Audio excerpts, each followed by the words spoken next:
Famous economist once said that the only function of macroeconomic forecasting is to make astrology look respectable.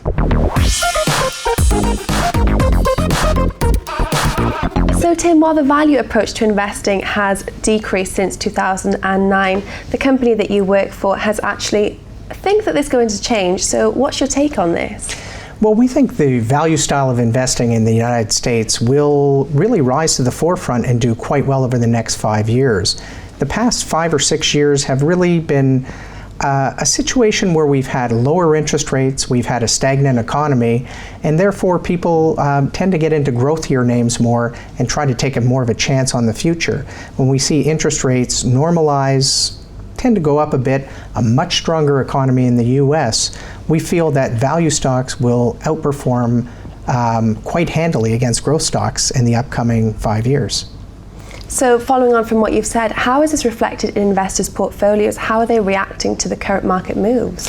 Well, interestingly enough, the current market moves of just the last 2 weeks have been stunning, to say the least. We have seen many value stocks take off in the last week or two. However, we don't know if this is temporary, if it's short-term or not. We can't really predict the short-term market trends. Famous economist once said that the only function of macroeconomic forecasting is to make astrology look respectable. So we're going to go with that famous economist who said that.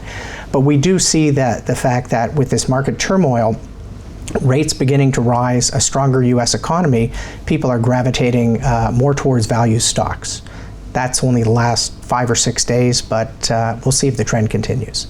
So following on from the trend there, are investors right to view US equities as a high risk at the moment? A great question. It's interesting because when one denotes high risk, is it high volatility or high risk? We think US equities are very low risk.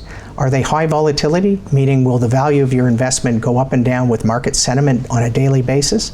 Absolutely, all equities are. But as for high risk, the certainty in the future, we don't think they're high risk, they're low risk. And as the managing director of Kingwest Company, what does Kingwest Company provide its clients? Well, what we provide our clients is what we call superior performance. We've been managing money for close to 25 years. In the US market, we've been able to outperform the market by 3% per year over that time frame. And now we're in Switzerland offering our services through NASA partners for Swiss investors. And so we think the best is yet to come. Fantastic. Well, Tim, thank you so much for coming in today and sharing your insights with us. Thank you very much. That's all for myself and Tim, but if you did like this interview, do like and comment on dukascopy.tv. Goodbye for now.